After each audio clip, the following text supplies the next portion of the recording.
माहाना इफ्तिखार सरदार हमीदी तालीमी व समाजी मिशन से। ओफ, अरे अब तो हद हो गई। संक्रमण से बचाव करने आए पुलिस कर्मियों पर ही हमला कर दिया, हाथ काट डाला। रामपुर सैनिटाइजर करने आए सफाई कर्मी की उसके चेहरे पर सैनिटाइजर डालकर हत्या ही कर दी, ऊपर से पुलिस पर हंगामा। मुरादाबाद में संक्रमित लोगों को पकड़ने आए पुलिस कर्मियों पर ईंटों पत्थरों से वार, डॉक्टर नर्सेज पुलिस कर्मियों सफाई कर्मियों पर पथराव करके उन्हें घायल ही कर डाला। पिस्टल तमंचों से उन्हीं पर हमला कर दिया। और कुछ तो सोचो, ये तो हमारे रक्षक हैं, रक्षक। बड़ी शर्म की बात है कि खुदा भी उन्हें माफ नहीं करेगा। ऐसी घटनाएं आए दिन अलीगढ़, मुरादाबाद, रामपुर, अहमदाबाद, भोपाल और आए दिन छुटपुट घटनाएं हमारे आस पड़ोस से आती ही रहती हैं। जहां कई जगह तो हॉट स्पॉट रेड अलर्ट है, तो फिर कैसे हम कोरोना के संक्रमण से बच सकेंगे जब हमारे रक्षकों को काम ही नहीं करने दिया जाएगा। एक तो हम अपनी बीमारी छिपाकर घरों में संक्रमित लोगों को पनाह देते हैं और फिर इस महामारी को तेजी से फैला रहे हैं। कोरोना वायरस बहुत तेजी से फैलता है, गली मोहल्ला शहर और फिर मिलने जुलने वाले आने जाने वालों से पूरे देश में फैल जाता है। यह वायरस बच्चा देखता है न बूढ़ा जवान, जाति धर्म किसी को नहीं देखता। बीमारी तो बीमारी है, ये मजहब जाति धर्म देखकर नहीं आती। ऊपर से हम बचाव के लिए आए डॉक्टर सफाई कर्मियों पुलिस अधिकारियों पुलिस कर्मियों की टीम पर जानलेवा हमला कर देते हैं। क्या इनका घर परिवार नहीं है, इनके बीवी बच्चे नहीं हैं जो अपना सब कुछ छोड़कर दिन रात हमारी सेवा में लगते हैं और हमारा मनोबल बढ़ाते हैं, यहाँ तक कि हमारी मनोरंजन का भी ध्यान रखते हैं। हमें तो इनकी इज्जत करनी चाहिए और बल्कि इनके सहयोग के लिए इन्हें सूचना देकर इनकी सहायता करके संक्रमण वाले लोगों को पकड़वाकर अपनी रक्षा करना चाहिए। तभी हम इस खतरनाक वैश्विक महामारी से बच सकेंगे।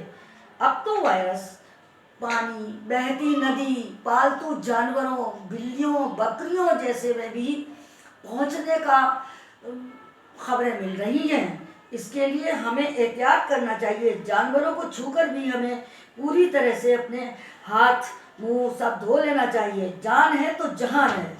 डॉक्टर नर्सेस पुलिसकर्मी सफाई कर्मियों का एहसान मानना चाहिए, उनकी इज्जत करनी चाहिए, जो दिन रात अपने घर बार को छोड़कर हमें जागरूक करने में तरह तरह के तरीके अपना रहे हैं, हमारे मनोबल बढ़ा रहे हैं, हमारा मनोरंजन कर हमें लॉकडाउन की बोरियत से बचाते हैं, यहाँ तक कि हमें घर पर ही हर ज़रूरी सामान को पहुँचाते हैं और डिप्रेशन से बचाते हैं। हमें इनका अभिनंदन एवं शुक्रिया अदा करना चाहिए, जो अपने परिवार वालों की परवाह न करके यहाँ तक कि नवजात शिशुओं को दूर से ही या व्हाट्सएप पर देखकर ही सब्र कर लेते हैं। कुछ तो हमारी सेवा में लगे लगे खुद संक्रमण का शिकार हो गए और यहाँ तक कि मर गए। घर वालों को उनकी आखिरी सूरत तक नहीं मिल पाती, फिर भी हम उनका सहयोग नहीं करते। यहाँ तक कि शादी भी व्हाट्सएप पर कर लेते हैं। छुट्टी न मिलने के कारण महीनों घर नहीं जाते। हमें उनके निष्ठा एवं बलिदान को नमन करना चाहिए। और हाँ, एक बात और, कुछ असामाजिक तत्व 2 पैसे कमाने वालों के धर्म जाति मजहब आई कार्ड आधार कार्ड पूछते हैं और तब उन पर वार कर देते हैं। हमें ऐसा नहीं करना चाहिए। अरे पूछना है तो पूरा शजरा पूछो। ज़मीन किसकी थी, बीज कहाँ से आया, किसने बोया, किसने काटा, किसने बुआई सिंचाई उसकी निराई करी और फिर फसल तैयार होने पर किसके ट्रक में वो मंडी तक पहुंचा और तब कहीं इन 2 पैसे कमाने वालों के हाथ लगा।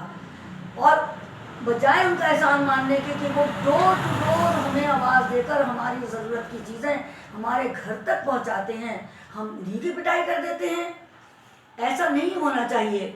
भारत ऐसा देश है कि जहां हर तरह के लोग, हिंदू, मुस्लिम, सिख, ईसाई, आपस में मिलकर इंसानियत के नाम पर एक दूसरे का कारोबार चला रहे हैं। करोड़ों का कारोबार सिर्फ और सिर्फ विश्वास के ऊपर चलता है।